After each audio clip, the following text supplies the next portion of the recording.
So what I've got for the building session this morning, this next hour, hour and a half is about the building technologies. So that's all of you that have building design suites. The two primary things I want to show you today is some Revit stuff and some AutoCAD stuff. And then if you've got some other questions and we've got some additional time, we can kind of go off into some of those other areas. So this is kind of the laundry list, if you just want to cruise through it, of what's new with the Revit 2016 platform. Again, most of you get a suite, so you don't have Revit architecture, structure, or MEP specifically. You have what's just called Revit, which includes all the architectural tools and catalogs, all the structural stuff, all the mechanical, electrical, and plumbing stuff. So for those of you that do MEP, a lot of enhancements in 2016 is around fabrication content.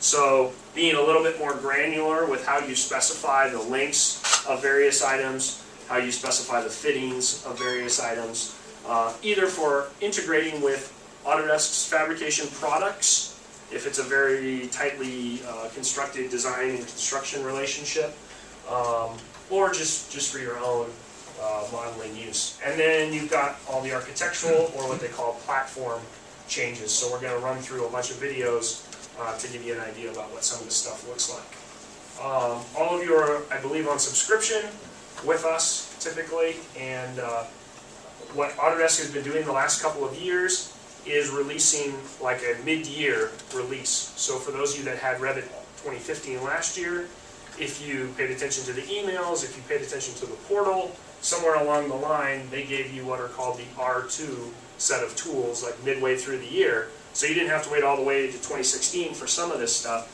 Some of this stuff has been incorporated in sort of a mid-year, and then they give you more stuff in the spring. But there's this new concept that came out in the last few months called A360 Collaboration for Revit. And basically, A360 is Autodesk's cloud. You can use it for storage. You can use it for redlining. You can use it for sharing documents back and forth. You can use it to synchronize to your iPad. And it knows Revit files, and it knows Navis files, and it knows AutoCAD files, and you can use viewers to understand that kind of information. This is for anybody that's used Revit Server. So Revit Server is a central file across multiple offices in the same company. This is the next step from that. So if you were doing the Revit Server thing, but you wanted to do Revit Server across offices, so we wanted the electrical people and the mechanical people and the architectural people all collaborating on a super central file all at one time.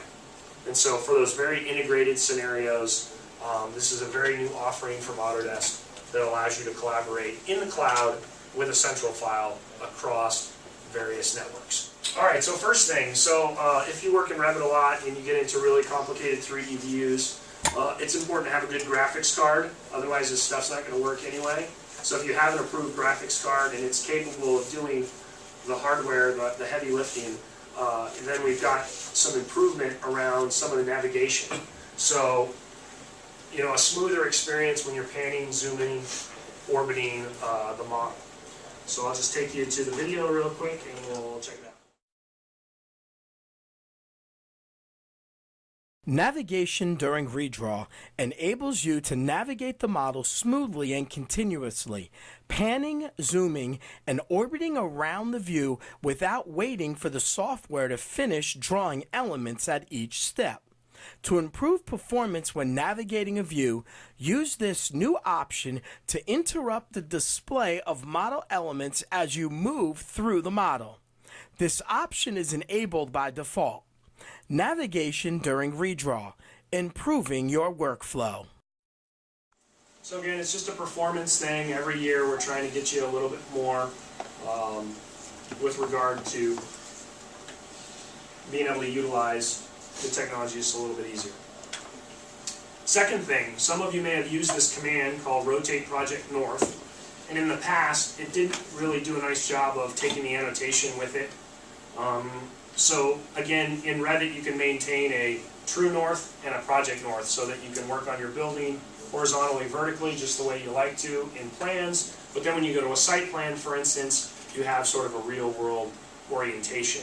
And it just makes it easier to do your documents this way. And so there's a little bit of enhancement to this Rotate Project North that's going to make it work a little bit easier for you, make it more straightforward.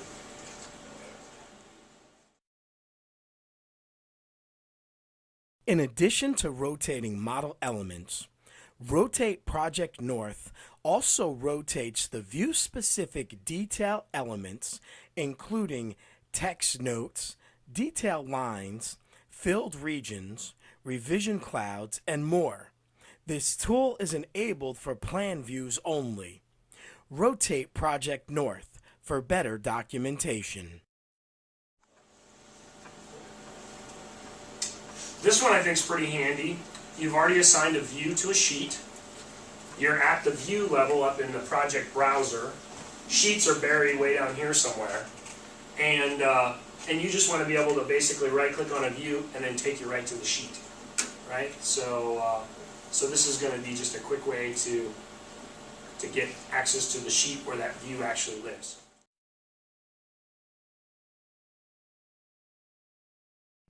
To quickly open and identify the sheet on which a view is placed in the project browser, right-click the view name and click Open Sheet. The sheet the view is placed on will open. The Open Sheet option is disabled in the context menu when the view is not placed on a sheet or when the view is a schedule or a legend, because schedules and legends can be placed on multiple sheets. With Open Sheet View, you can improve productivity and efficiency with better control to manage documents. Okay, next up in our rapid fire here is revisions. So for the clients that I have that really got into Revit, they've said that revisioning has left a little bit left to be desired in terms of control of how the numbering schemes work and how the sequencing works. And so they've, again, the last couple of releases, there's been a few complaints around what revisioning couldn't do. And so hopefully these enhancements here will help you deal with revisions a little bit better inside of Revit. Revision enhancements give you the ability to select multiple revisions in the Sheet Issues Revisions dialog, making it easy to delete multiple revisions at once. You can also change the starting number for a numeric sequence to 0 or any positive number. The alphabetical sequence type is now alphanumeric, and it can accept any custom sequence of characters. Each value in the sequence can consist of more than one character. You can also add a prefix and/or suffix to display with values in a sequence. This gives you more control over construction documentation and improves productivity by reducing repetitive tasks. Revision enhancements, improving control in your changing environment. All right, so a lot of times people use a section box, and sometimes you get some mixed results in terms of you leave that view and you come back and it's reset itself in some way. So they're trying to make a more consistent for your 3D views that you sort of customize so that those things will actually stick. And that's going to help everybody, all the different types of Revit users. And so that concept's called selection boxes. You can quickly isolate selected elements in an unobstructed 3D view to more efficiently document a model. We know it takes time to set the pan and zoom state. Now, when you save a model and exit Revit, the pan and zoom state for each view are remembered. When you launch Revit and open a view, the view opens to the same pan and zoom states. Section boxes, improving performance when working with complex models. I've been using like Object Viewer on the AutoCAD side for many years. That's going to give you basically the same functionality in Revit. We didn't have that before. You had to go through a lot more trouble to isolate those particular items that were inside the core of the building. Rendering, I'm sure many of you are starting to utilize rendering inside of Revit. They have a secondary format, not just ray tracer anymore. They also have mental ray now. Your mental ray comes with some advantages. When rendering a static 3D view, you can now choose between two rendering engines, NVIDIA Mental Ray and Autodesk Ray Tracer. Ray tracer rendering does not support some quality and background options that are available with NVIDIA Mental Ray. Autodesk Ray Tracer is an option for rendering a static image only. Revit continues to use the NVIDIA Mental Ray engine for functions such as walkthrough export, FBX export, and previews. Enhanced productivity to give you better control over the design visualization process. And just a quick note on this. So, initially your subscriptions came with cloud credits, and one of the things you could use your cloud credits for was rendering in the cloud. Once you use up all your cloud credits, you'll need to repurchase them. So they're basically $100 for a 100 pack. And when you do a render of a scene, if you choose like a low quality, it'll tell you it takes 1 credit. If you do like a high quality, it'll tell you it takes 5 credits, for instance. So basically what it does is it'll take the pieces of your Revit model that it needs to, ship them off to the cloud, and then let a bunch of computers crunch the scene for you. And a lot of our clients have found that that's beneficial. It helps with the timelines that they're trying to meet for the customers. So maybe you do a couple of drafts locally just to make sure that you've got your settings right, and then you bump it up to something that's going to cost you a few credits to use the cloud. Architectural elements. So if you're working with floors and schedules and you're doing some annotations, we've got some new fields that are available to help you with those schedules. And then IFC is a modeling format that's sort of industry-wide. It's more than just Autodesk. It's a third party that other manufacturers can read and write to. If you're interfacing with people that use ArchiCAD or Bentley Architecture or some other sort of non-Autodesk product. So you can link, as of 2015, you can link those IFC models in.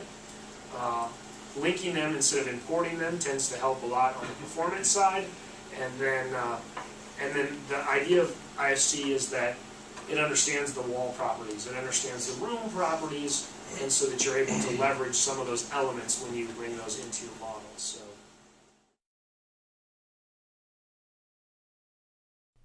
We recognize that not everyone creates models in an Autodesk design application, so it's also important to support third-party software to help our users collaborate and review the entire project.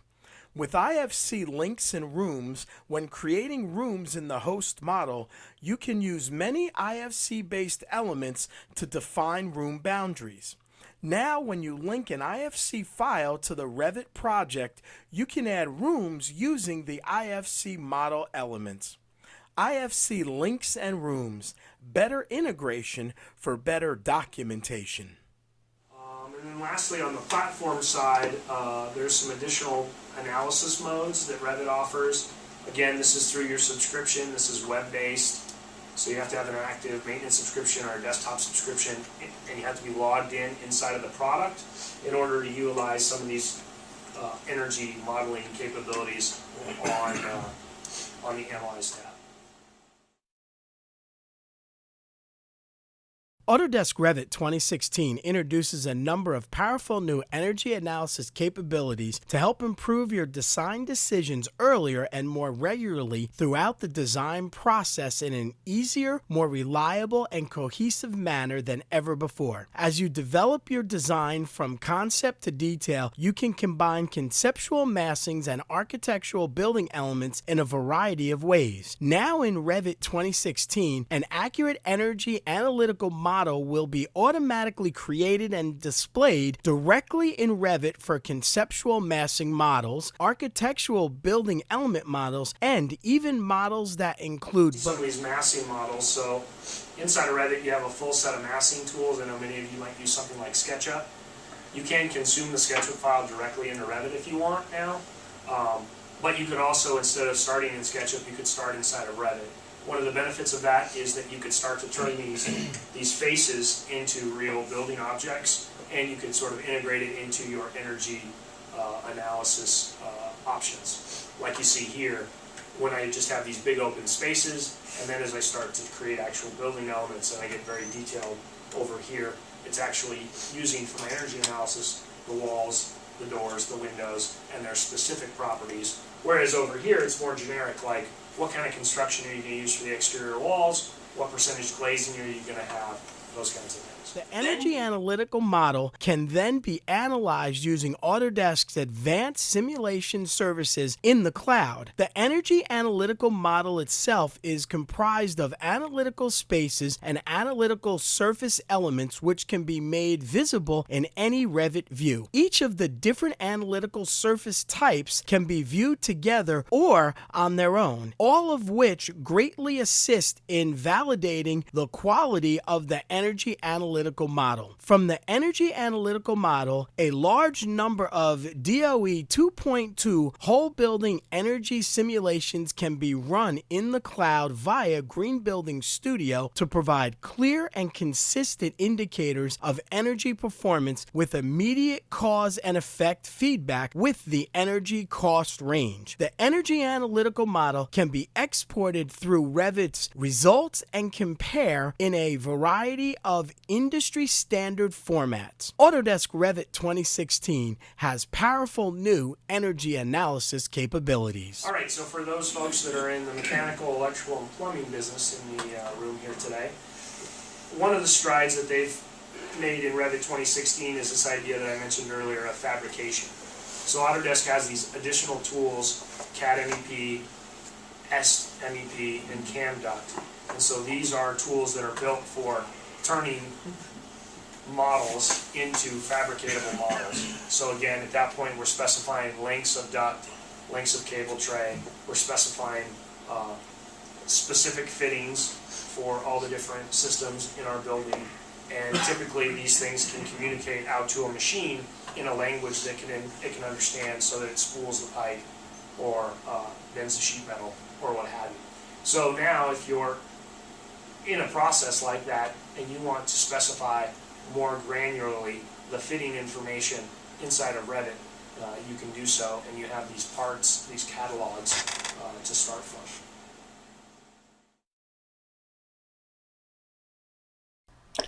MEP contractors and detailers can now create fabrication-ready models inside of Revit using content from the Autodesk Fabrication products, Autodesk Fabrication CAD MEP, Fabrication S MEP, and Fabrication CAM Duct for a more coordinated model.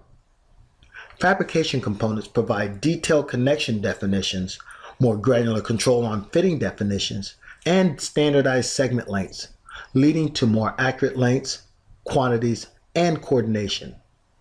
Modeling with these components in Revit provides detailers and construction firms greater certainty that the model accurately reflects the intended installation.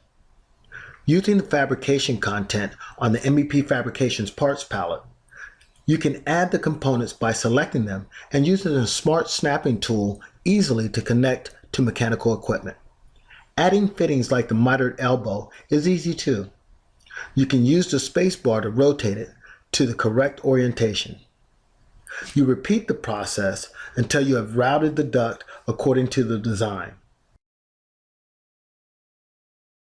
The fabrication content also includes hangers that will automatically size and extend to supporting elements, even the link models.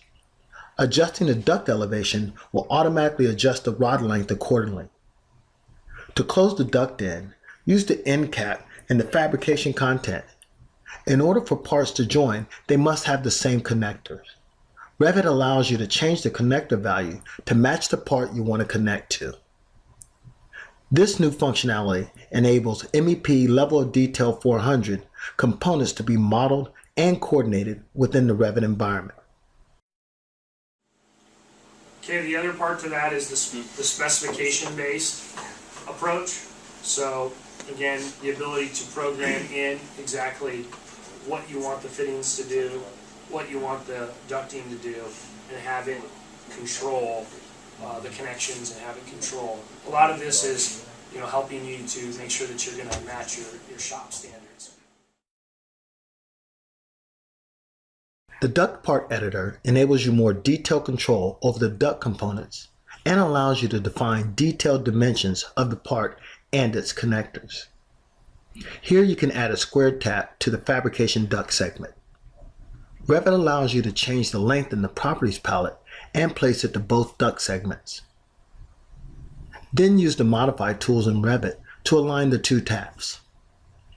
To add the offset, you'll want to edit the part to specify the width, depth, and length. If the dimension is set to calculation, simply change it to value and then specify the length. Be sure to pick the Apply button in order to set the new values for the offset you wish to place. Use the spacebar or the Rotate Part tool to rotate the offset to the desired position. Then add a segment of the straight duct. Set the length to make it easier to connect to the tap, and from there you can use the Revit Modify tools to connect them together.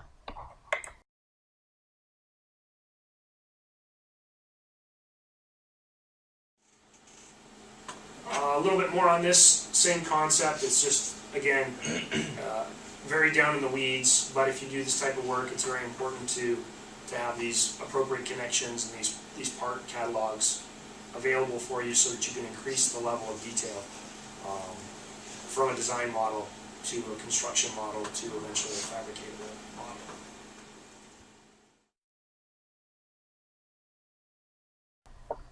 MEP segments may be divided into standard lengths, allowing better installation, planning, and shop production. The segment lengths are defined in the service specification and take into account the connector definition. Let's take a look at how this works. We'll begin by adding squared around transitional reducers to both ends of the variable refrigerant system. Once you place them, you can edit the part to define the diameter of the round duct connector on both reducers. From there, you can change the group for the service you're using. You can specify the length of the straight segment and connect it to the reducer. Revit enables you to easily add fittings. They'll automatically pick up the diameter of the duct and can be rotated during or after placement.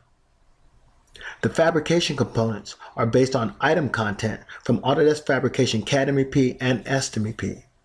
When we look at the button properties in CAD MEP, we can see that the 90-degree elbows less than 12 inches uses a pressed bend, and elbows 12 inches or greater use a segmented bend.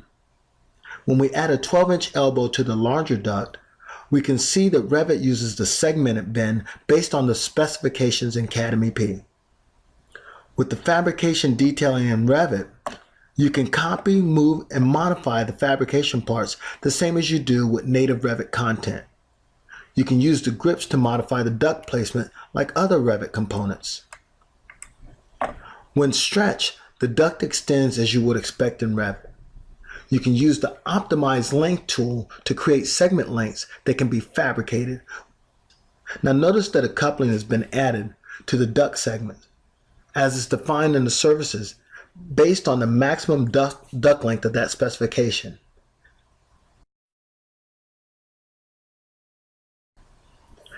Avoid clashes by routing the ducts around surfaces. You can add and rotate taps so that when you route the duct, it goes above the surface. To ensure proper connection to the item components, you can change the connector to match that component.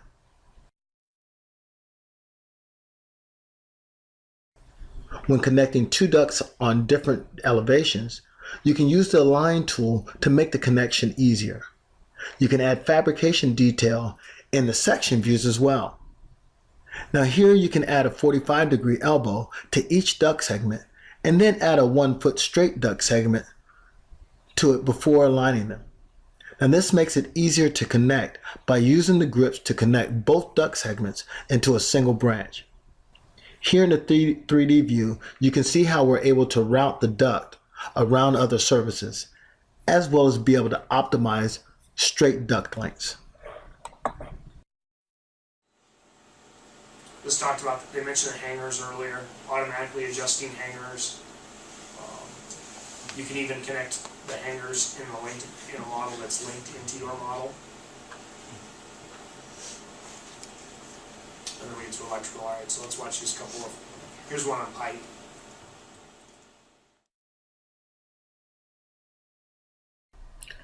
Revit now allows you to add fabrication level detail to pipe systems using content from Autodesk Fabrication products.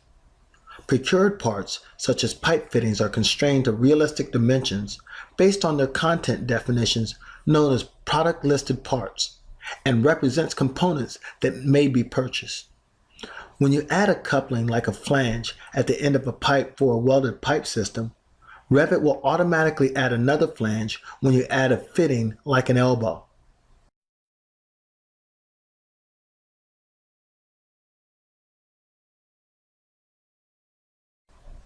Flanges are automatically added when a flange valve is inserted. When adding a pipe to the valve, a flange will be added to the end to properly connect to the valve.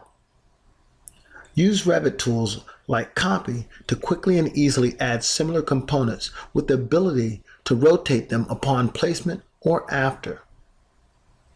After placing a straight segment, you can use the Properties palette to change the length of pipe.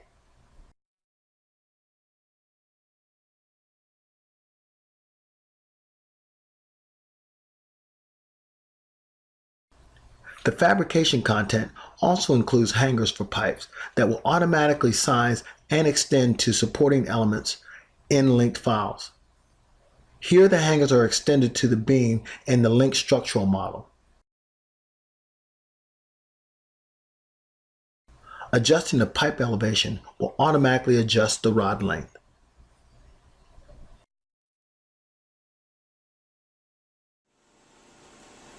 One more on Duct.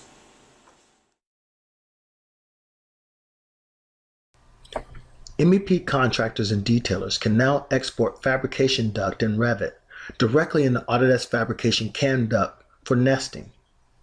You can do this by creating a fabrication part schedule in Revit and then highlighting all the components to export.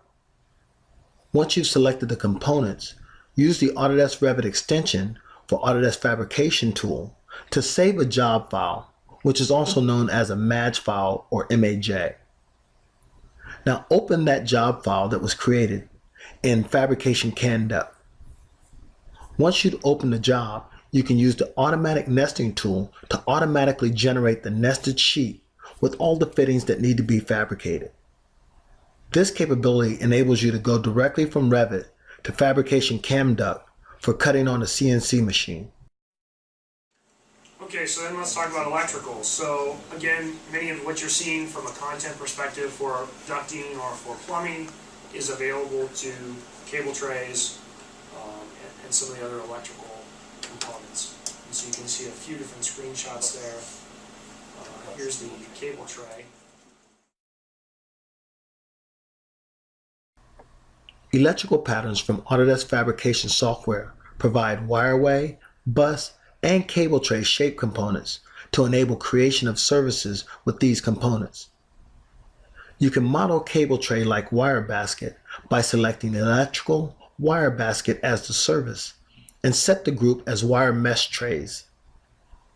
Based on the specifications in Autodesk Fabrication products, you can see the sizes that are specified in the service.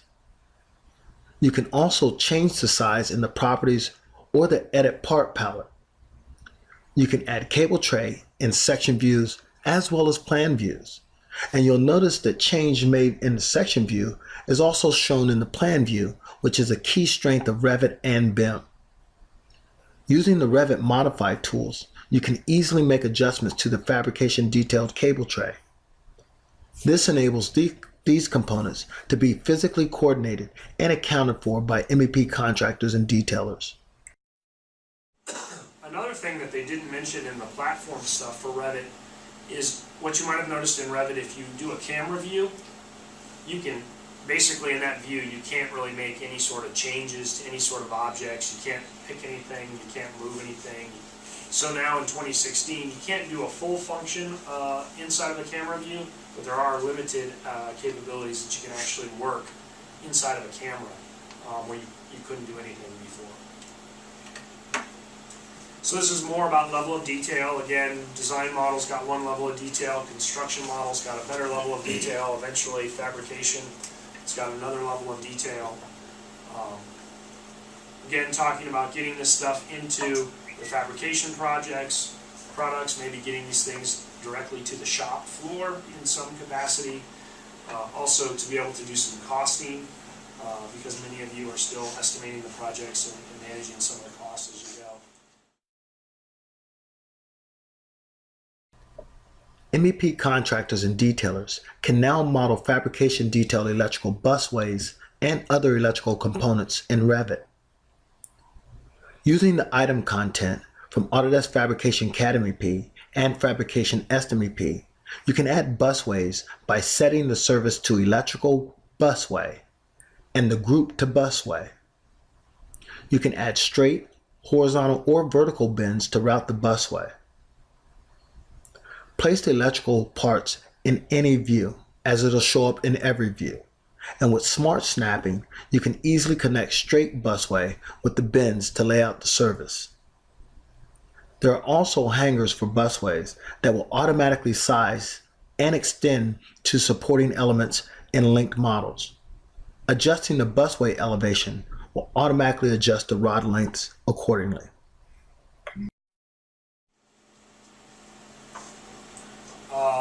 This is another performance tool. So there's some additional calculation capabilities. So when you have really large projects, you can change what kind of calculation the mechanical's doing to things like volume only or performance mode, so that it won't bog down your use of the large model. To improve performance while working with most duct and pipe systems, a new setting called Performance has been added to the Calculations dropdown. When this parameter is set to Performance, no system-level calculations are processed.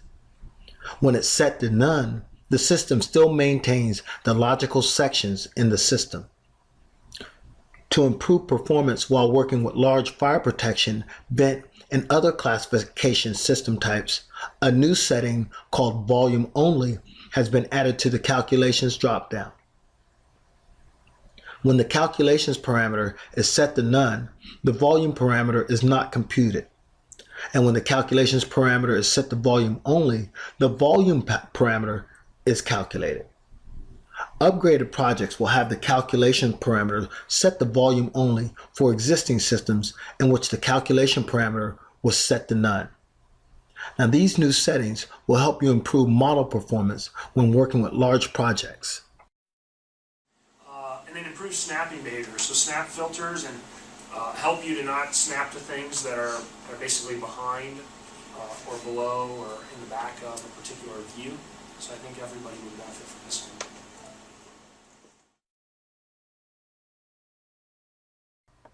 While working with large system models, you may notice an improvement to snapping behavior. Remote snaps include only the objects in the visible portion of the view, rather than the view extents. In addition, snap filters are now based on the zoom level. So when your zoom level is greater, fewer elements are included for remote snapping. When snap to remote objects is disabled, snapping to connectors and link files is excluded. Revit, like compared to QuickPen or Sure. Pipe Designer, can you do router lines and such, or do you have to build each? You have to add each individual component. It can do some routing. Yeah, it has routing preferences. So you basically put in the pipe type, what your allowable fittings are, what the sizes are from the ranges. In these various scenarios, do I want a tap or a T, or how do you want it to handle various things? And then you can basically choose a series of components, endpoints, and then hit a routing button, and it will try to make paths between. Okay, that explains some bad drawings you get from that.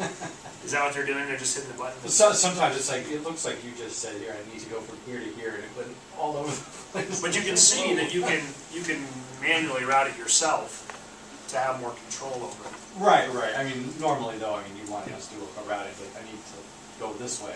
Right. Put pipe fittings on. Yeah. And you can see a lot of times that they work in a 2D and a 3D view at the same time, because sometimes it's just a lot easier to do those risers in that second view.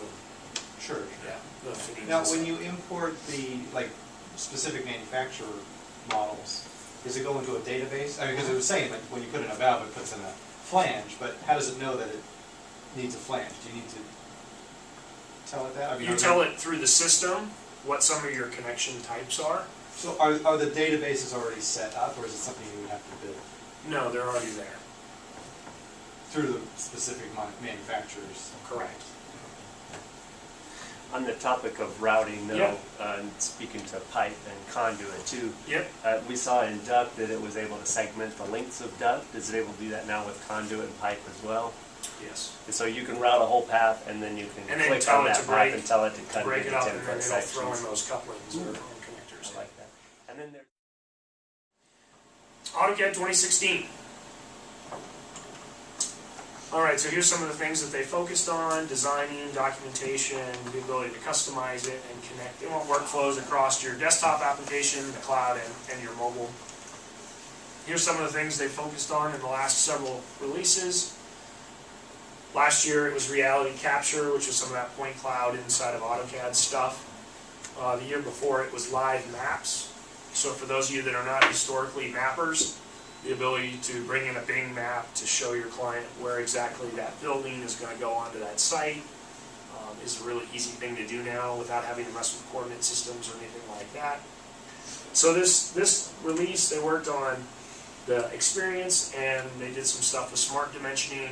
They've also done some stuff around PDFs for those of you that use that, and some other wish list items. So in the past, you've all experienced this where you're zooming in and out and everything starts to become segmented, so they've finally got it so that we have some smooth lines and arcs inside of the interface. So let's take a look at that real quick. The new tab Drawing File tab has been renamed to Start and remains persistent as you create and open additional drawings. You can press Control Home or use the new Go to Start command to switch focus from the current drawing to the Start tab. The new Close All Other command offers command line access to close all the open drawings except the current one. On the Learn page, the tip of the day is updated every 24 hours, and you can use the arrows to cycle through multiple tips one at a time. And tips can now contain inline images. The new tab mode system variable has been renamed to Start mode. When set to 0, the Start tab is not displayed. If you set it back to 1, the Start tab is displayed the next time you launch AutoCAD. A new deployment option enables you to control whether the Start tab is displayed for install deployments. Layouts now support drag and drop to move or copy layouts to positions that are hidden in the overflow menu. As you drag the selected layouts to the right or left edge of the layout tabs, they automatically scroll, enabling you to drop the layouts into the proper position. New controls in the Layout right-click menu enable you to dock the Layout tabs above the status bar or in line with it. Isolate Objects and Lock UI have been added to the status bar customization menu. The Lock User Interface tool on the status bar enables you to check and uncheck multiple UI options one at a time instead of having to reopen the flyout each time. Click the icon to enable or disable UI locking. The status bar can now automatically wrap onto 2 rows when there are more icons than what fit into a single row. At any given time, the Model tab and at least one Layout tab is always displayed. The new Gallery View system variable enables you to control whether ribbon galleries are displayed. When Gallery View is set to 1, thumbnail preview images of blocks, as well as dimensions, M-liters, and table styles, display in the ribbon. When it's set to 0, the Insert dialog box is displayed to access blocks, and traditional style lists are displayed in the ribbon to access dimension, M-liter, and table styles. Improvements to the AutoCAD help system make it easier to access relevant help content and tools. When you sign into your A360 account from AutoCAD, you are automatically signed into help documentation and vice versa. Signing into help documentation enables you to like a help topic, to easily refer back to it in the future. When you click on the Find link for a tool in the Help window, an animated arrow points to the location of that tool in the Quick Access toolbar or ribbon. In AutoCAD 2016, this functionality has been extended to include the Application menu and status bar. If an icon is available in the status bar but not currently visible, the UI Finder will point to the Customization status bar icon. How many people attach PDFs to their CAD files for various reasons? Yeah. So what you might have noticed in the past is that the performance got really bad with like a multi-sheet PDF. And so you'll notice that there are some enhancements around PDFs. Let's talk about these real quick. PDF support has been significantly enhanced in AutoCAD 2016. When you attach PDF files as drawing underlays, you'll enjoy faster panning and zooming, even for large underlays. And publishing and viewing PDF files from AutoCAD 2016 offers improved performance and quality. The Export to DWF PDF Options dialog box has been split into two separate dialog boxes, one for DWF and one for PDF. Both are accessible from the Output ribbon tab. PDF options now include the PDF quality and font handling controls, as well as new controls for hyperlinks and bookmarks. The hyperlinks control enables you to include hyperlinks from the drawing in the PDF file. These may include links to external websites and files from different types of objects, such as text, blocks, geometry, attributes, and fields. Or if the drawing is part of a sheet set, it could include links to other sheets and named views. The Bookmarks control exports sheets and named views as bookmarks so that you can easily navigate between them when viewing the PDF file. When using the Plot tool to create PDF files, you can now choose from 4 predefined PDF presets, offering a quick way to apply different PDF output options that meet various needs. If you select any PDF PC3 from the Printer Plotter drop-down list, a PDF Options button is displayed, providing convenient access to the PDF Options dialog, similar to the Export to PDF options. The Batch Plot tool also offers similar options when plotting to PDF output. The Sheet Set Manager has also been updated to support these PDF enhancements. Regardless of which of these methods you use to publish PDF files from AutoCAD, plotting performance for drawings that contain a large amount of text, polylines, and fill patterns is improved in AutoCAD 2016. Viewing these new PDF files in a PDF viewer also offers improved performance and additional benefits. Text created with TrueType fonts using any format options, as well as polygonized text and Unicode characters, are now searchable in PDF output files. Text that was created with SHX fonts in the AutoCAD drawing can be highlighted, copied, and searched as comments in the PDF viewer. Layout names are automatically displayed as page labels in the PDF file, making it easy to identify sheets when viewing the PDF. And bookmarks enable you to see sheet and view names for easy navigation of PDF files that were published from sheet sets. If the PDF files published from AutoCAD 2016 included hyperlinks, those hyperlinks are live for navigating to external locations and between sheets. You guys use those? That was just an Adobe, huh? That wasn't Bluebeam or anything. No, that was just in a reader.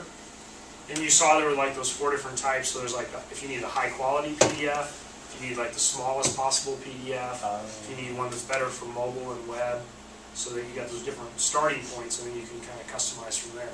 Nice. And the text that I saw that it was selecting, was it modifiable? You could change It's not modifiable, Okay, good. but you could copy it or you Okay. could search it. Be problematic. Yeah, it would be. I have a problem. Yeah. A lot of our drawings that we have, you know, from the history are hand drafted, and we don't want to draw them from scratch. Yep. Again.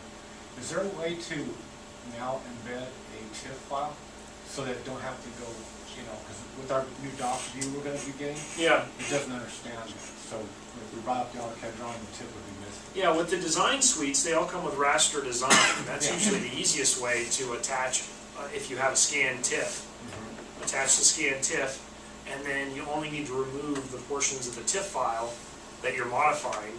So if you're changing some nodes, just wipe out a part and then put in what the new construction node is. Or so you only have to draw the vector portion of what's necessary. Embed the TIFFs though. It's going to be linked. You don't. It's typically linked, just like an Xref. Right. You don't typically embed it. Oh, yeah, that may not work. Right. Yeah. Even the PDF, same thing in the underlay. It's a pointer back to where the PDF lives. Okay. So if the drawing moves, the PDF's got to go with it. Okay. E-transmit or So I'll something like probably that. drop from scratch then. For those of you that work with Navis, the ability to bring somebody else's Navis cache file into your AutoCAD so that you can coordinate around it with your drawing and that sort of thing you don't have to worry about. AutoCAD 2016 has added support for attaching coordination models to a drawing.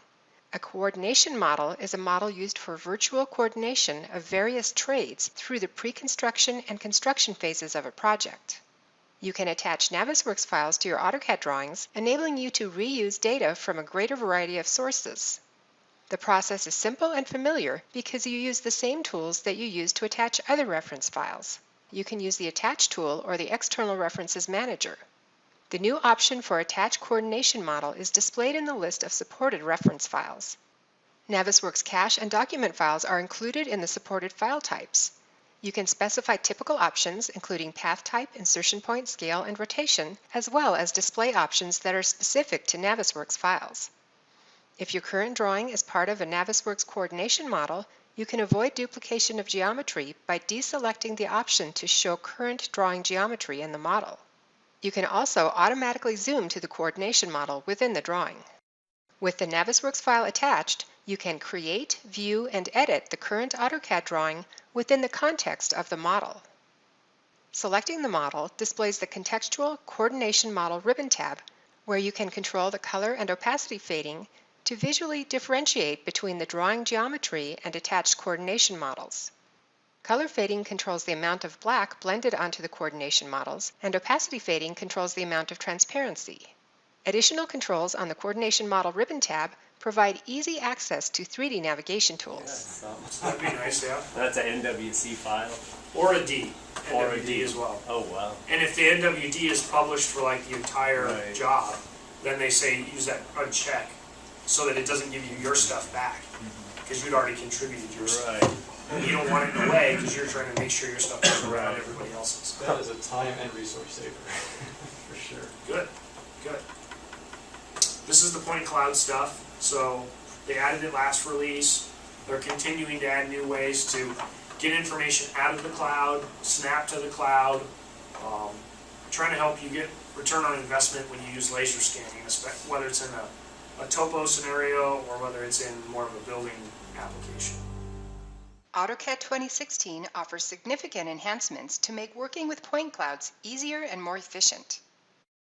Point clouds can be very large, containing millions or billions of points. You can use cropping tools to help you focus on a specific area in a point cloud. In this point cloud project of Red Rocks Amphitheater, for example, you might want to crop out everything except the stage so you can focus on stage renovations. Later, however, you might want to focus on designs for a different part of the project, such as the dressing rooms in the South Tower. In AutoCAD 2016, you can now save your different crop areas as named crop states to easily restore them at a later time.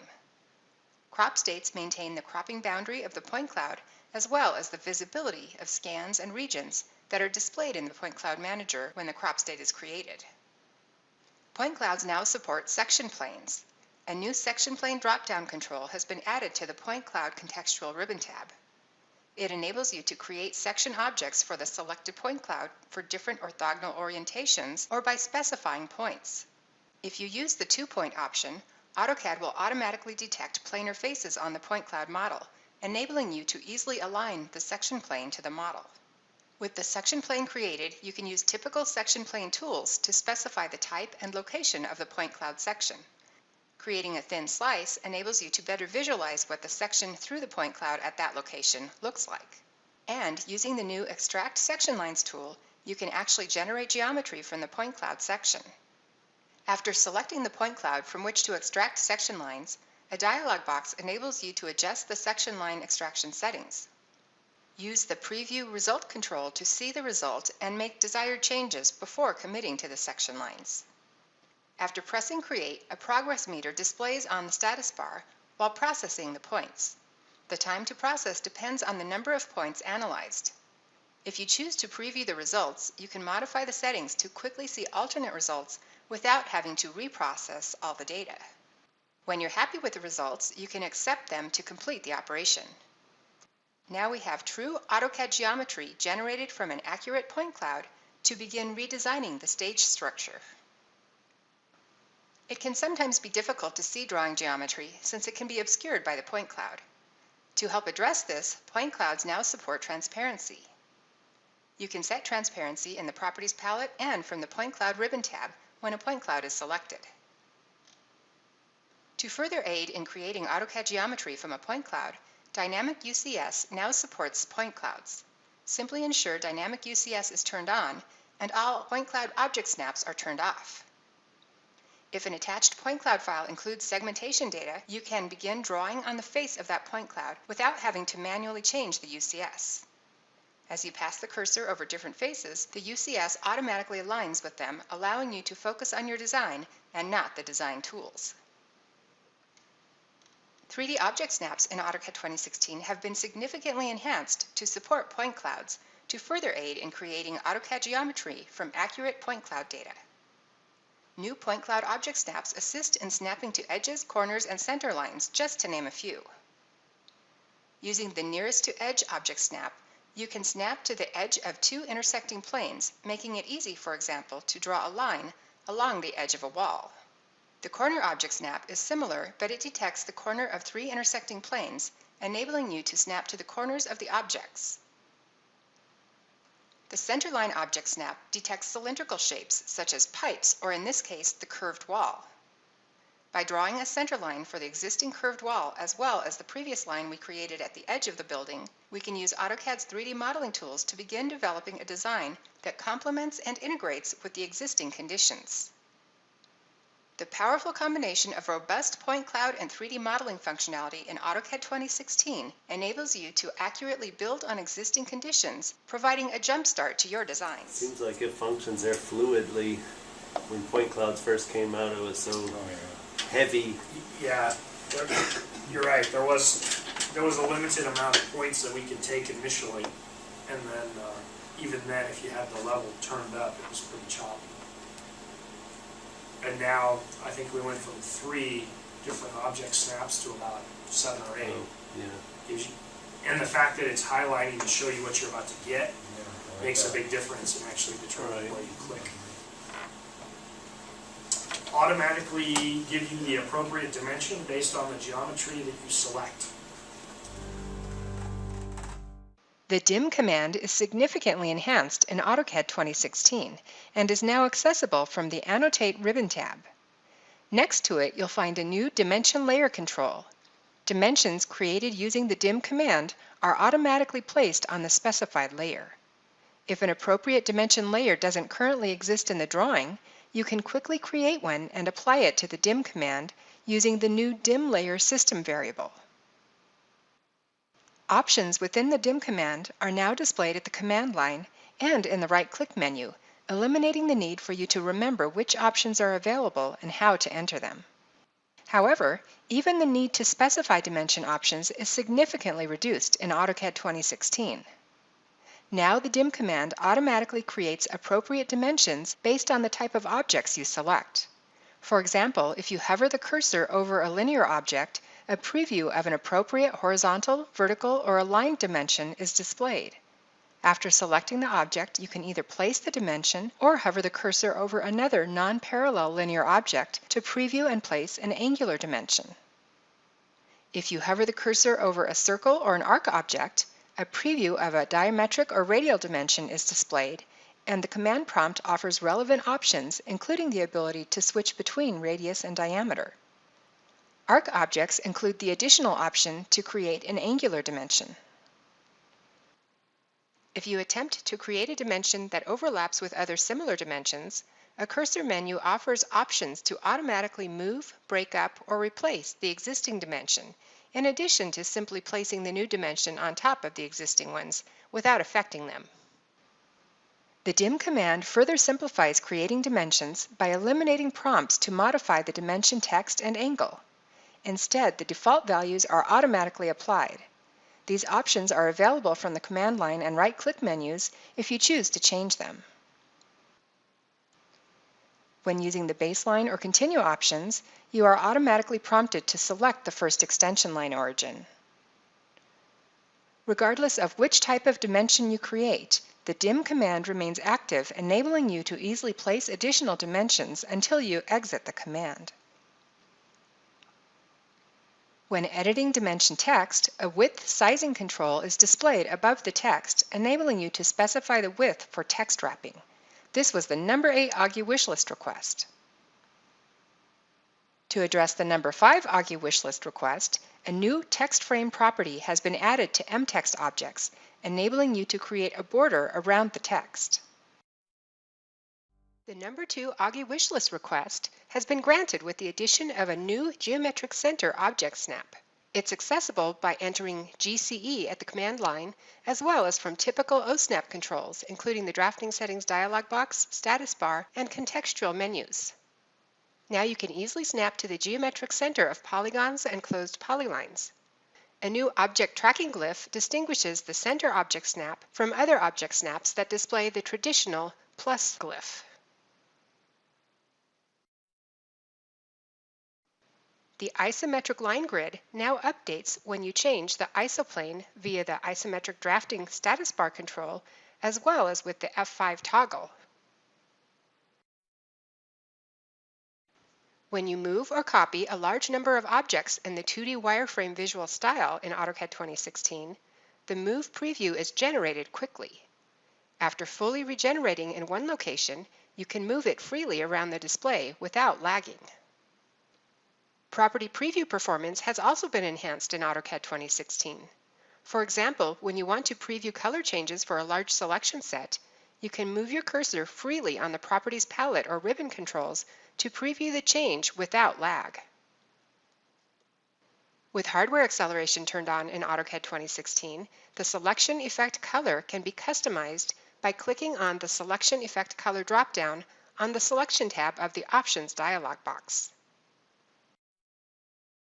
Command Preview functionality has been extended in AutoCAD 2016. When you use the Blend tool to blend two segments together, a preview of the set of blended objects is displayed.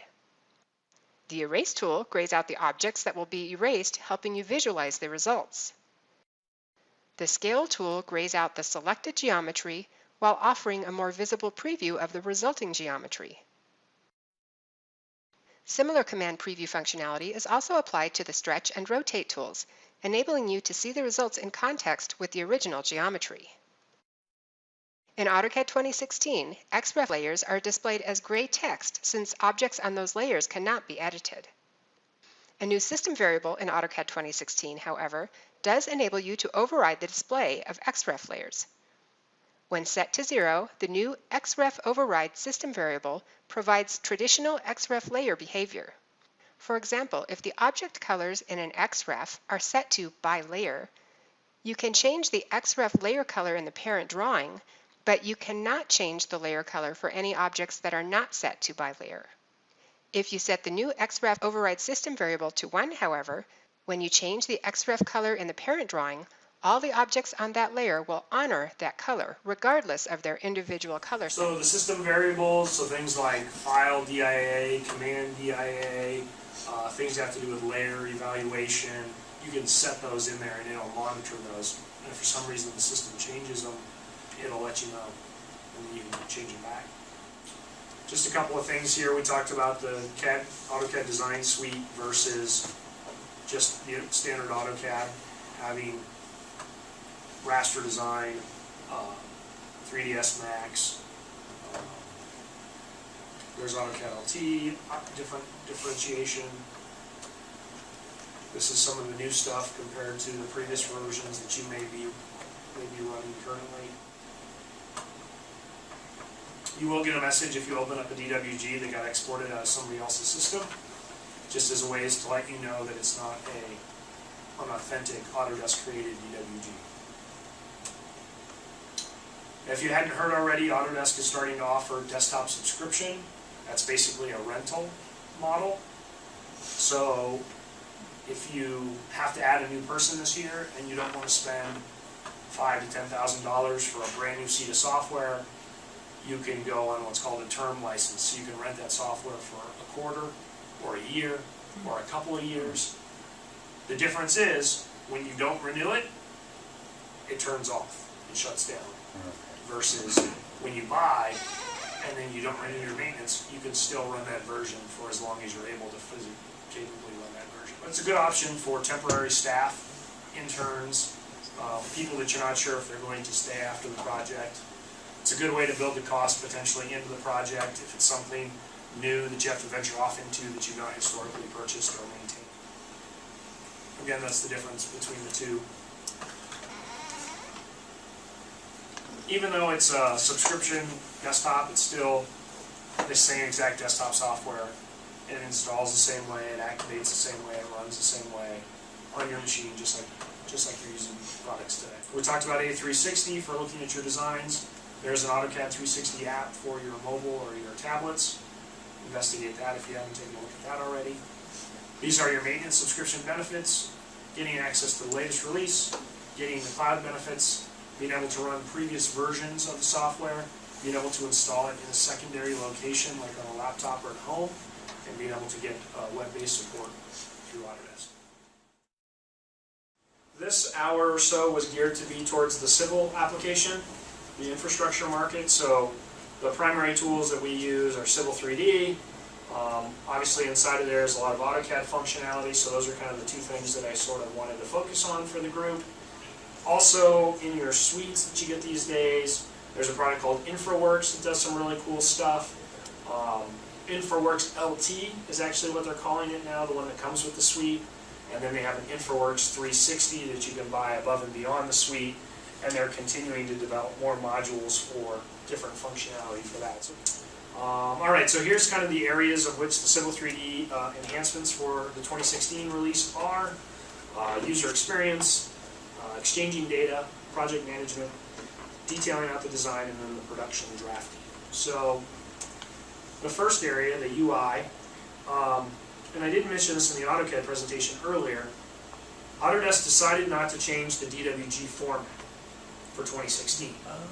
So we've been operating under this every 3-year kind of a routine, but we're still on 2013's DWG file format for AutoCAD and all the verticals. So, and since then, Autodesk has been working to make Civil go back and forth across the specific versions better. Previously, if you had a Civil 3D 2011 and somebody had Civil 3D 2010, even though it was still the DWG 2010 format, 11 made it smarter than 10 could handle, and 11 couldn't go back to 10, and 10 couldn't come back to 11. But now we can sort of round trip.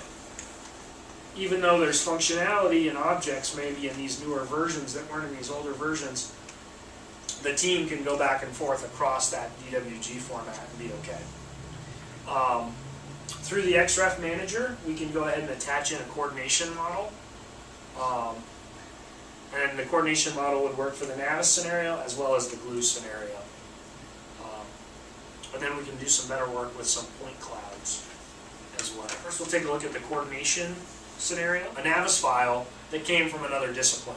It might be very difficult to get the architectural stuff in historically as a model, or some of the other utility information. And so if another trade can provide me that information, I can bring it in and I have it to use to design around whatever it is that I'm working on in Civil 3D, my piping system, for example. AutoCAD Civil 3D 2016 has added support for attaching coordination models to a drawing. So what is a coordination model? A coordination model is a model used for virtual coordination of various trades through the pre-construction and construction phases of a project. Support for attaching Autodesk Navisworks files, either an NWD or NWC file, is supported. So let's step through the process. As you'll see, it's much like adding an Xref. So I'm just going to initiate the Xref command. And I'm going to go up and select in the upper left-hand corner here, Attach Coordination Model. I'm going to go out and select my coordination model, which is going to be, it's just called Navisworks Model NWD. I'll hit Open. Much like the Xref command, we have insertion point selections. We can scale it. I'm going to leave everything default. Just hit OK. And my model comes in. So what do we get when we have the model? I'm going to go ahead and spin it over here on its side. If you hold your Shift key down and push your wheel mouse down, you can navigate just like you do in other Autodesk software. I'm going to zoom in and take a look at the model itself. We would be able to add any pipes or surfaces things design-wise that we wanted to match up against this model, maybe on the civil side, we'd be able to do that very quickly here and be able to see it visually in 3D. There's some things that you can do with the model. If we select the model itself and we look at our contextual tab in our user interface, we can see here that we have color fading, so I can move the color of the model up and down, so I can change the color by actually selecting color fading. Or we can actually turn the opacity up and down using the opacity fading command here. So I can move the slide bar forward, and that allows us to basically fade back the actual model itself. So if we had information underneath here, we would be able to see it through the model itself. Point cloud enhancements, working with point clouds. When using AutoCAD Civil 3D 2016, you can also take advantage of newer enhanced tools in Autodesk AutoCAD 2016. When working with point clouds, you will see product enhancements such as point cloud object snaps, point cloud crop states, and an addition to the point cloud manager that displays the on-off buttons for scans and regions that you would be applying inside of Recap. This gives you more functionality for the user to visually display and use the point cloud data. So let's take a look. I'm going to bring in a point cloud here, and I'm going to use the Xref manager to bring it in. There's a couple different ways we could bring it in, but for now I'm going to just bring it in through the Xref manager. So I'm going to drop down and select attach my point cloud, and I've got a point cloud out here. I can use either an RCP file or RCS file from Recap. Go ahead and add it. You'll see it looks much like when you add a Xref to a drawing. Just go ahead and select the defaults here, and my point cloud is in my drawing. Now, once I select the point cloud, I get a contextual tab in my ribbon. I can start to manipulate the point cloud with using some of the tools inside of this ribbon. So I can change my point size. So if I zoom in here, right, I can pick an area where I'm going to really try and work.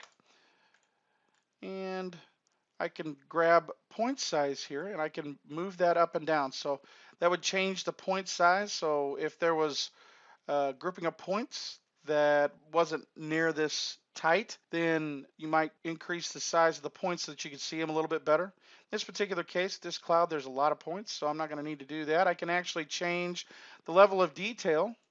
So I can move the level of detail back. This is also going to allow you to use the cloud more efficiently and keep resources in your drawing file a little bit more tolerable sometimes if they're larger clouds that you're working with. Also, I'm going to draw a polyline here, and that's just a plain polyline. Select my cloud again, and you can see if I turn the level of detail down, I can then see the polyline that's underneath the point cloud. Okay. Also, I can also change what's called the transparency. So I can change the transparency or set it or pull it forward closer to 100, and I can see my polyline underneath also. If I didn't want to work with this entire point cloud all at once, maybe it was really heavy, bigger than what this one is. This is about a half-mile long of road. And maybe I don't want to work with the entire point cloud because it's just tasking my machine. We can do what's called cropping. So I can crop by 3 different methods. I can crop a rectangular crop, polygonal crop, and a circular crop. So let's just grab rectangular, and I just need to use this area. And now I'm just utilizing and regenerating this particular area. So once this cloud is cropped, I've got a couple different things I can do also. I can select invert, and it flips and basically crops the area that I had selected and shows the area that I cropped before just by selecting the invert button. I can invert back, and I see my area that I've cropped. Now I can select uncrop all, and it shows my entire point cloud again. If this particular file was generated in Recap, so I had a Recap scan that I had brought in and created a Recap project. So when I attached with the Recap project file. So if I select Point Cloud Manager, I'm able to see what's in that Recap file. And notice it says regions and scans. So if I had particular regions inside of this point cloud, I would be able to see those regions, and I would also be able to see all of the different scans that were added to the project. So I only have the one scan right now, so that's all I'm seeing. But if I had 4 or 5 scans that had been put together inside of Recap to create a Recap project, I would see all of those scans here. So good enhancements to the Point Cloud Manager. So one of the ways you could start to work on getting the rest of the plant modeled is using some sort of laser scan technology inside of it, and then start to turn that cloud into meaningful lines or objects or something like that for pipes and walls and structure and things like that. The next thing, data exchange. So this is working with IFC and then Infraworks 360 tool. So again, here we are working in Civil or MEP, and then here we are working in Infraworks. Infraworks being much more 3D visualization oriented, this being more design documentation. But this road is a live model, and as I make changes to it here, I can push changes over to here, or if I make changes here, I can push them back over to here. Now IFC is one of these industry formats to share modeling data across different software packages. So if I need to work with somebody's solid information, and they're using a different tool to do the structure, let's say they're using a Bentley product to do the structure of the bridge, I can bring that over and then utilize that so that when I'm using Civil 3D to do my road or my utility work, I can take that into consideration. Or I can share it back so that they can see it inside of their tool. So first we'll look at the IFC part, importing and exporting. For IFC. The ability to import and export Industry Foundation class files, or IFC files, has been added to the AutoCAD Civil 3D 2016. This allows a user to import and export AutoCAD solids to Industry Foundation class files for use in other applications. And what we'll show today is we'll export one out of a solid of a surface, and we'll bring it into Revit. So we're going to check out the file that I have my AutoCAD solids in for my surface. And again, I'll show you real quick what that looks like. So if I look at the object viewer, I can see. So what we'll do is we'll go over and we will export that to IFC. Now I'm going to give it a project number. It can be whatever you'd like. Go ahead and hit number 1, and I will just export it. And it exports out. What I want to do next is I want to open up Revit. And once Revit is opened up, we'll just create a new project using the architectural template. And I'll go up inside the Insert tab on the ribbon inside of Revit, and I will do a link to IFC. Now I have this IFC file on my local machine, and I'll just select that extracted surface, e.g. IFC file. Once the linking is done, I'll go up and select my default 3D view, and you'll see the linked IFC file. When it comes in, the visual style it's using is hidden line. I'm going to change it to, say, realistic, and it gives you a more realistic view. So a very easy way to transfer the solids back and forth between different products. There, even inside the Autodesk family, it's a good way to transfer information back and forth. All right, so then between Civil 3D and Infraworks. The ability to bring Autodesk Infraworks 360 data into Autodesk AutoCAD Civil 3D by referencing a local Infraworks 360 model has been integrated in 2016.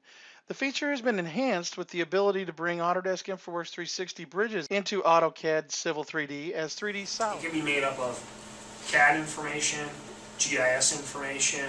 There's some free GIS information that's available out there for folks that don't have access to subscriptions. So basically, this thing can go out to the web. It can look for this particular part of the world, building footprints, building heights, road center lines, waterways, and so it goes and pulls a bunch of that information, and you can do it for, I think, up to a couple hundred square miles or square kilometers maybe. And then you can do your civil design within the context of the surrounding. This enables a user to take preliminary design efficiently into a design environment and then back to Autodesk Infraworks 360 for more accurate visualization of a project. Let's step through a couple of examples. So let's just talk about the initial data migration between Civil 3D and Infraworks 360. So let's move in here and let's add a road. Let's add a design road real quick. So I'm going to go up and I'm going to select design road. Just use a local road here. And I'm just going to throw some geometry on real quick. We'll get it where we think it needs to be, and then we'll kind of adjust it in Civil 3D. Now we can not only put in horizontal geometry, but we can also look at the vertical aspect of the design. So once we've got it laid in horizontally, we didn't quite meet up there. Need to actually drag that to the center. All right, so once we've got our road horizontally placed, we can actually look at the verticals. So let's look at what it came in as whenever we drew it horizontally, and it looks like it's in a lot of fill, or at least it's in fill. So let's edit the profile of this road. So let's go back to modify our roadway design. Let's select profile view, and I'm going to add a PI right here in my vertical profile. Once the PI is added, I'll grab the PI and I'll move it down to where our road will be in a cut in this area. Once updated, I'm going to grab the PI that's further down the road, and I'm going to raise it up so it looks like it's in some fill.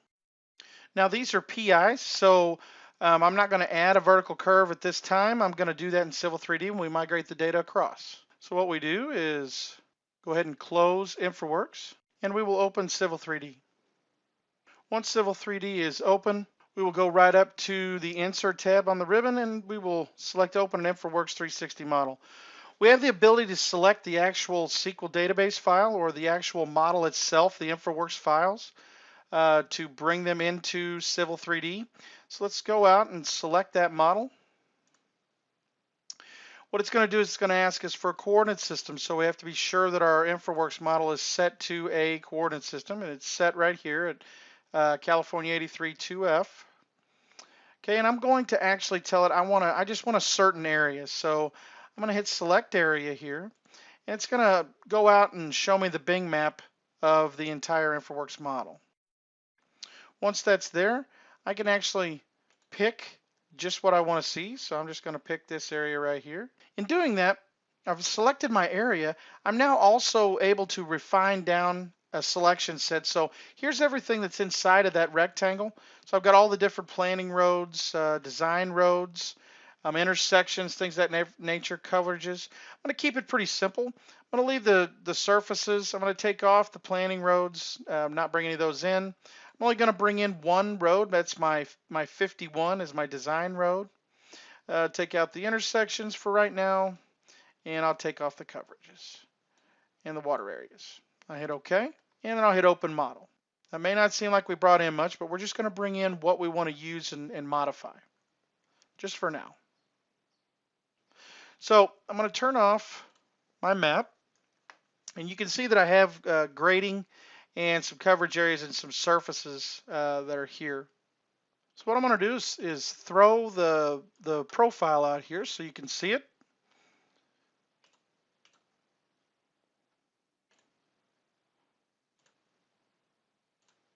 Once this profile is in the drawing, then we can start to make changes.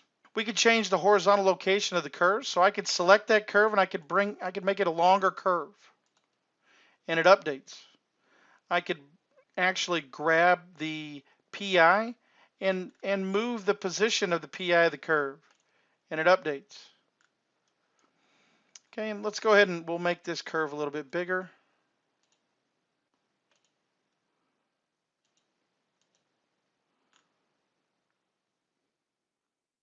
And we'll move its location. It's not wanting to move too much because it's running into another PI. So what we could, or actually another curve.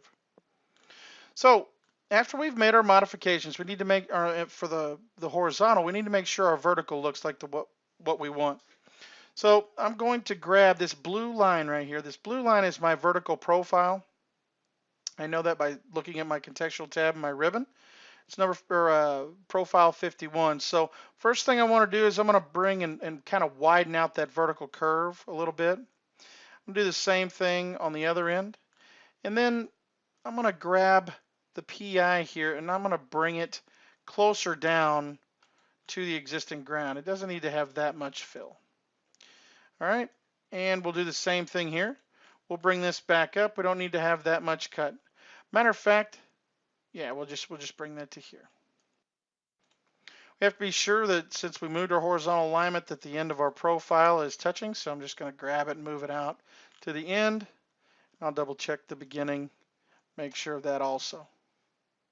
Now that we've got the horizontal and vertical set the way we want, we need to go ahead and build a corridor. So I'm going to just throw in from our tool palette the primary road full section so that we have an assembly to run through. You would want to modify this to be the correct pavement widths and everything. We're just gonna add it to the corridor today and just grade it. So I'll select corridor and we'll say that this is the new road. We're using our 51 alignment, our 51 profile, and our full road section, being sure that we are daylighting to the existing ground. Okay, once the corridor is built, then I will select it. I'll go ahead and build a corridor surface. So we will add the top links and we'll give the overhang correction to top links. We'll go ahead and add a boundary for the corridor boundary. So now we have a corridor and we have grading. So you can see it does vary from where it used to be. This is the surface that we brought in from Infraworks 360, and we have our new surface that we have modified, adding a design to our project. So I'm going to save this out. So I'm going to hit save and we'll save it out. Call it new road. And then we will close Civil 3D. Go ahead and open Infraworks 360 back up and we'll select our model. We'll zoom in, we'll pick our road and we'll delete it. And then we will add our Civil 3D drawing as a data source. I'm going to pick Autodesk AutoCAD Civil 3D drawing as my data source. We'll pick our new road drawing. It's the one we just saved. And you'll see that it connects to the data sources and it adds them to our data source tree. Now, once it's added the data sources, we need to tell it what we want to include or exclude. So I'm not going to bring in my existing ground. It's already here, or any of the other surfaces. All I want is my corridor, my roads, and my new corridor surface and coverages. I'll hit OK. And then I will configure all three of the new data sources. Hit close and refresh. And here's the new location of my road. And you can see it has taken on the effect of the different vertical that I added in Civil 3D. Now, we talked a little bit about being able to bring in bridges that were created in Infraworks 360 and populate them as AutoCAD solids inside of Civil 3D. So let's close this model and let's open up my bridge design model here in Infraworks 360. Now, the reason I'm opening this, I'm just going to show you real quick what we're looking at. This is a new proposed road that is going to cross over this highway, and it's going to connect this road here on the east to this road here on the west. And you can see that we do have a bridge here and we have a bridge here. So let's connect to this model in AutoCAD Civil 3D and then create a profile and project these bridges onto that profile. So I'm going to close Infraworks, open Civil 3D back up, and I'll go directly to the Insert tab of my ribbon and I'll select Open Infraworks 360 Model. Go out and select that bridge design model from Infraworks 360, and we'll set our coordinate system the same way that we did in the last part of the demo. We'll tell it to use the Infraworks 360 model coordinate system, which has been, this one's been set to CA83.5 in feet. And I'll just select the area of interest, and the same result will happen. It'll open up Bing Maps and move to the limits of my model. We will zoom into the area. There we are. So I'll put a rectangle where I want it to come in, and I will go ahead and just tell it to open the model. All right, so it brought in the information that I asked it to bring in. So I'm going to go ahead and turn off my map, and I can see there's my roadway. It's got my finished grade and the grade on the road itself. It's got the existing ground, And we've got our bridges, so I can select one of these bridges, and you can look at it in the object viewer, and it is the bridge from Infraworks 360. It's in an AutoCAD solids form. So what can we do with this? Well, if I wanted to throw out a profile real quick, just to start to talk conversation about design and make sure that we had things where they needed to be design-wise for this road, would be nice to be able to throw the actual bridge itself into the profile. So we can do that very quickly inside of Civil 3D after the AutoCAD solids come in from Infraworks 360. So I'm going to just throw a profile out here real quick. Create a surface profile. Hit draw on profile view. And throw it out. And you can see here's my proposed design for my roadway. It's got a couple of surfaces. It's got the proposed surface that's including the bridges, and it's got the existing ground here. So I can erase the proposed surface. All we really need is just this design profile. And now I'm going to add the bridges, projecting them onto the profile, and hit OK. Now, shows us a nice picture of our bridge. All right, so let's throw the other bridge in. So we'll do the same thing. We'll go back up to Profile View and Project Objects to Profile View. And we'll select the Profile View again, change the style. And you can see the other piece of the bridge come in. Now, if we're looking for visualization or we're looking for a better, crisper view of this in Profile, we can always change our visual style to like a conceptual style. And it will give you a nice, sharp, crisp image of that bridge. So very quickly, we're able to bring in and add the bridges from Infraworks 360 directly into Civil 3D and start to use them for not only visualization, we're able to start using them to make design decisions, and we're able to accurately show how they're going to look in Profile View once we have our design profile set. So a couple things to remember on Infraworks. One, it helps you grab the GIS data on the front end so that you're not starting your project from scratch, from a blank slate, you're actually in context. Two, it's a great place to do conceptual, like sketching.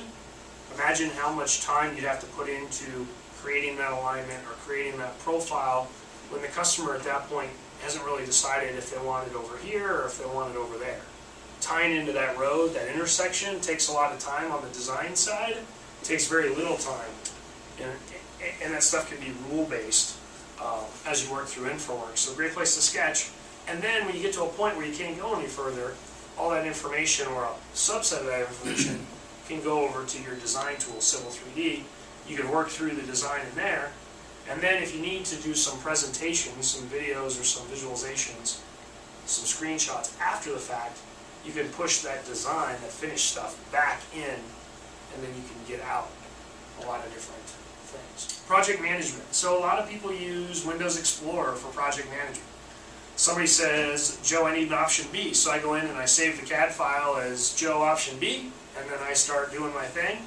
And it doesn't make a lot of sense to the people that come behind me. So Autodesk for a long time has had this concept called Vault.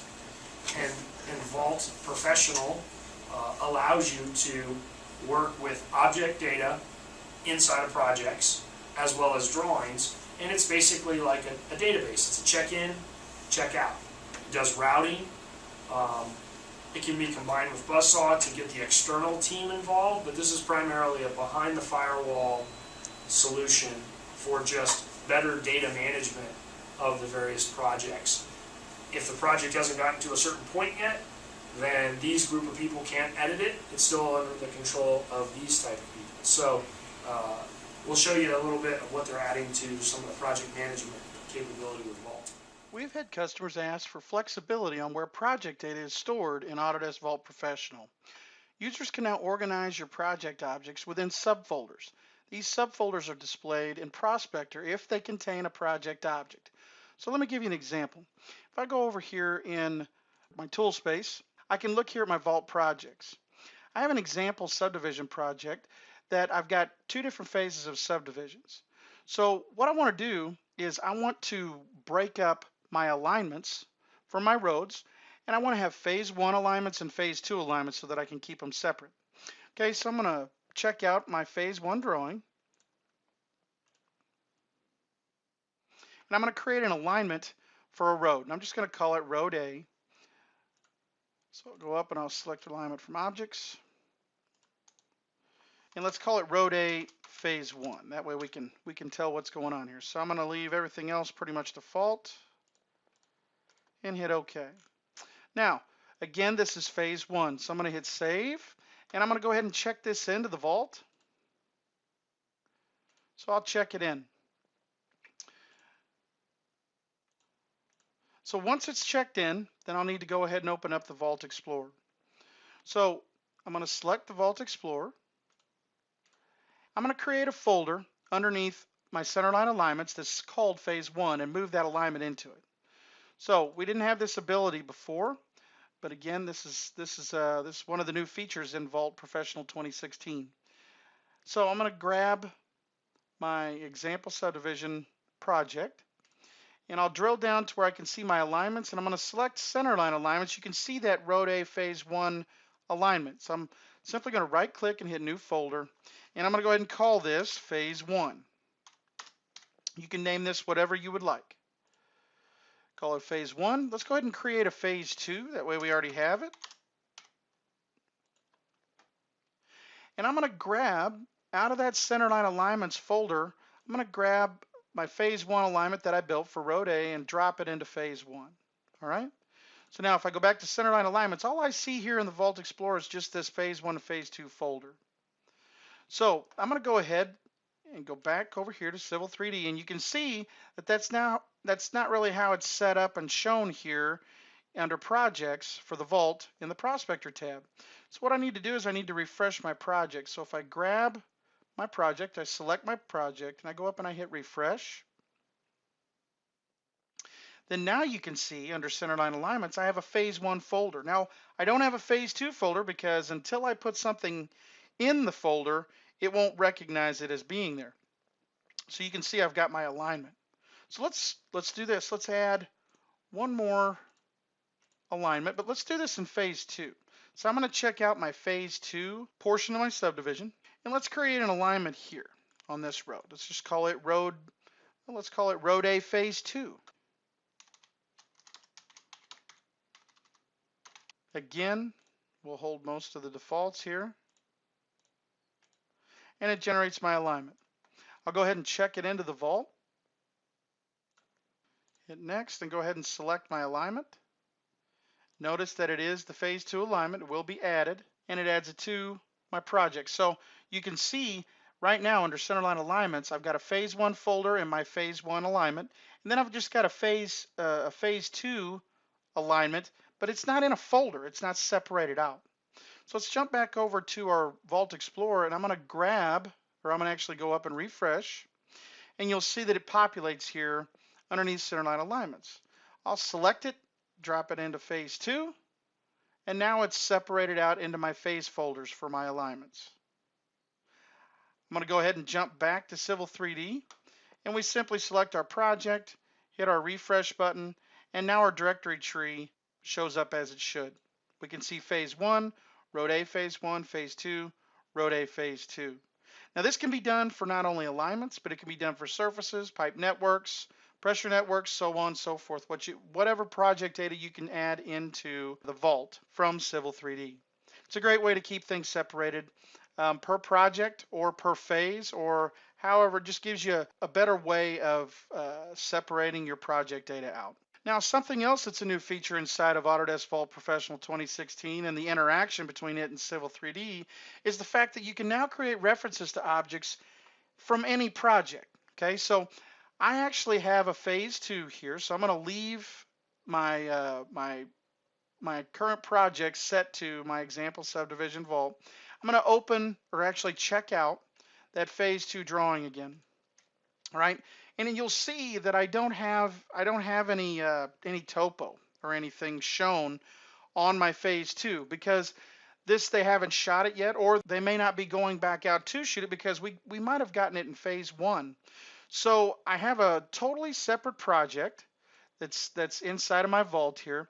It's called Sample Project for Reference. So this project itself houses my surface. I can see it right here. If I drill down under projects, I can drill down in the vault and see I've got my surface. Now I can see here that my active project is highlighted. Okay, so my example subdivision where I checked this file out from, that is the project that's active. This project I'm going to pull the surface from is not active, so I can simply select the surface from my other project, or the phase 1 project if you would, and right click and select create reference, and I'll just leave it EG, and I'll give it a different style, 1 foot, 5 foot background, hit OK, and I have just referenced this overall surface from another vault project. Now again, you're able to do this with alignments, profiles, pressure networks, anything that you can check into the vault from Civil 3D. You can not only separate things out by folder to organize better, but you can actually readily access any vault project data from any other project inside of the vault. Okay, next topic, detailed design. So building surfaces from point clouds, working with subassembly composer, creating the AutoCAD solids off of your Civil 3D objects for the sake of sharing them with somebody else that doesn't have Civil 3D that may want to interact with them. There's a couple other things here around catchments and corridors as well. The Create Surface from Point Cloud command has been integrated and is now available in the user interface. This feature can be used to create a surface from one or several point clouds, selecting only the areas that you want to include and filtering out non-ground points so that they're not included in the resulting surface. You can select areas of point clouds by using window selections, by defining polygonal areas, by selecting existing closed polylines inside the drawing, and the new feature also provides the ability to adjust the default distance between points in order to change the percentage of points that will be included in the surface. So let's generate a surface from this point cloud, or a piece of this point cloud, because again, we don't have to select the entire cloud. We can define it by a window. So I'm going to go to the Home tab in the ribbon, and I'm going to pick create a surface from point cloud. We're going to create 2 surfaces today. One will be filtered and one will be non-filtered, and I'll show you the difference. So I'm going to go ahead and create a surface from a window. I'll just window out an area here. I'm going to go ahead and call this EG non-filter. So we won't apply a filter here, and I'll show you the result. So here's my style I'm going to use. I'm going to hit next. Again, I've already added the window area that I'd like to have. You can see that there's 3,654,000 some odd points here. I don't necessarily want that many points, so I'm going to change the distance that it samples right here. And let's just see what happens when I go to a 1 foot distance. Okay, it took it down to 237,000 points. We'll go ahead and drop it for today to 2. That gets us to 77,000. I'll hit next.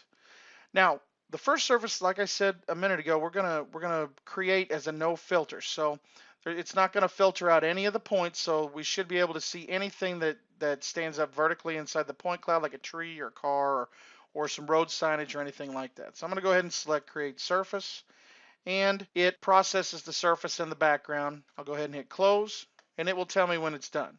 Okay, so down here in the lower right-hand corner, you're going to get a balloon. It says it's creating a surface. And you can see this is real time. It is done. It's created the surface. Now again, that was with 77,000 points. So what did it build? All right, let's look. So if I zoom in here on the surface and I select the surface it created and I look at the object viewer, you're going to see that it's used all of those different points, the 77,000 points, like I said, and you're going to see a lot of entities that don't need to be there, like trees, road signs, anything that is sticking up in the air that we basically would not consider to be like a bare earth topo. So this is the no filtered surface. Let's go ahead and filter another surface and see what it looks like. So I'm going to go ahead and turn it off. So I'll just go over here and I'll set it to a style that's no display. And I'll create another surface from my point cloud. So I'm going to do again, I'm going to use a window. I'm not going to pick the same area. I'm going to pick close to the same area. It goes ahead and selects. I'm going to call this one EG filter.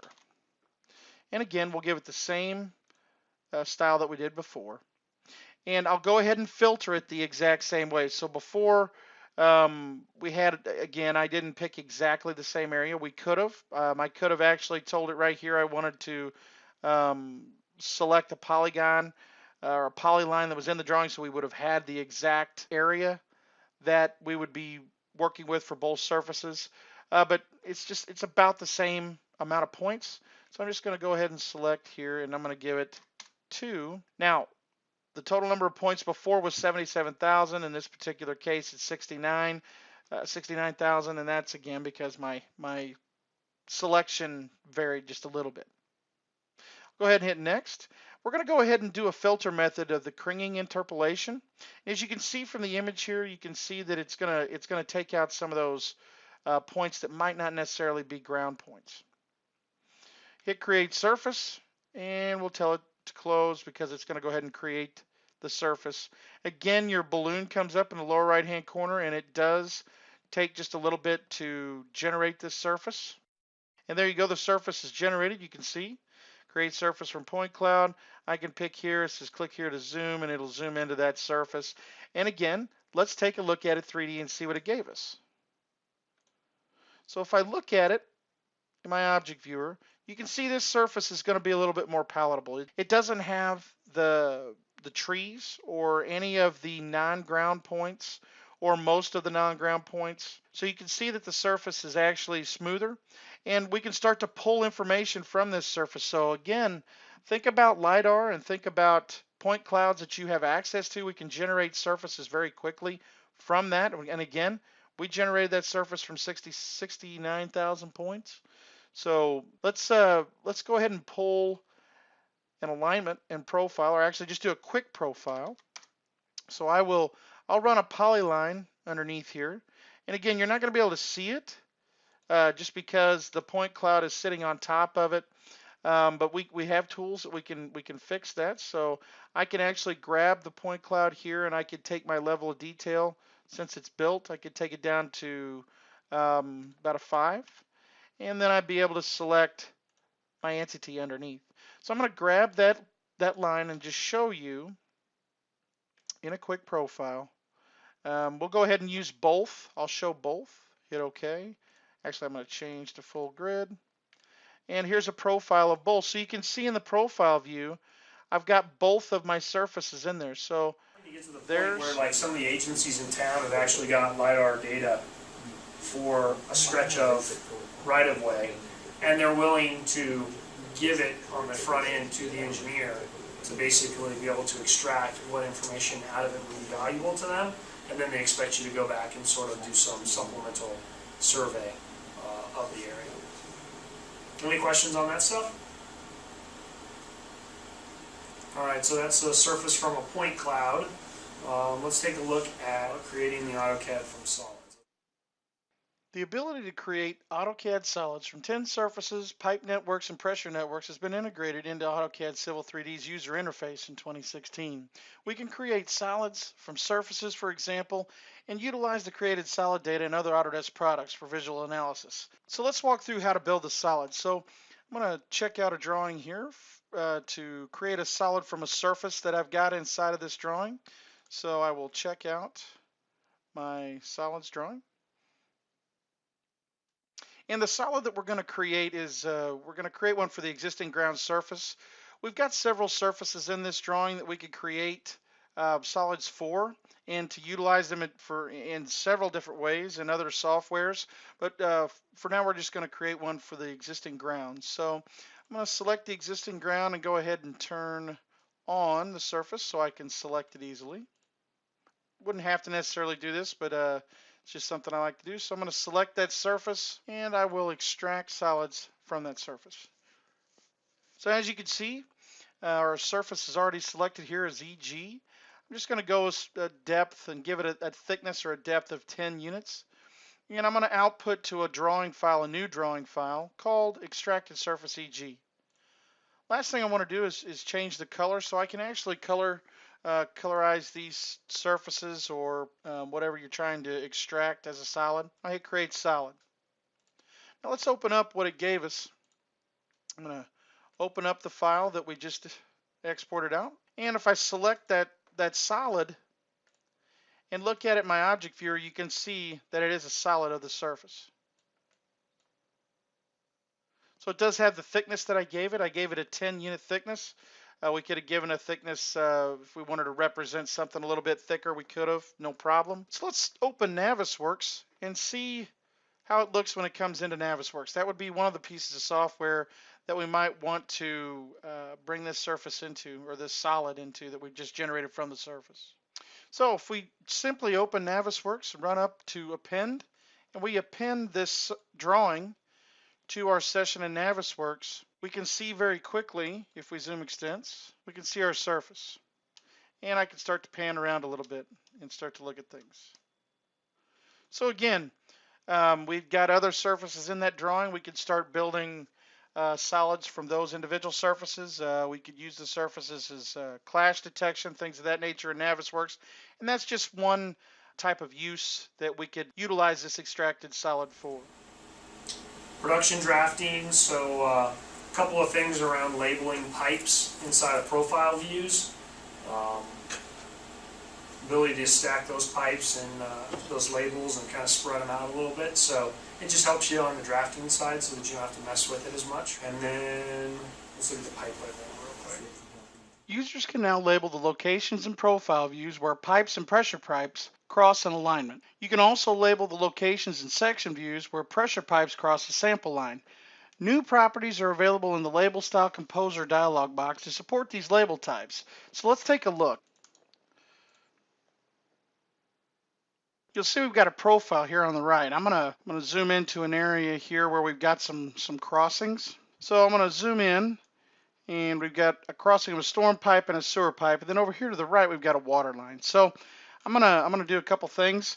Number one, I'm gonna throw some pipes into the profile view. So I'm gonna grab these structures here, and I need to see, I'd like to be able to see what the vertical distance was between them, and maybe what the station is of where they cross.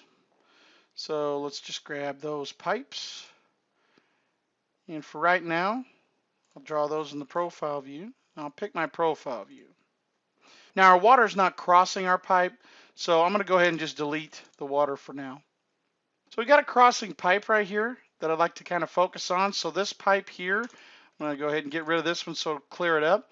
This pipe here is crossing this pipe here. So this is a storm pipe and a sanitary sewer pipe. So I'm going to go ahead and label that up. So again, the new feature that I'm talking about is being able to add a crossing pipe label. So I'm going to go down here to single part profile, and I'll add my crossing storm pipe label.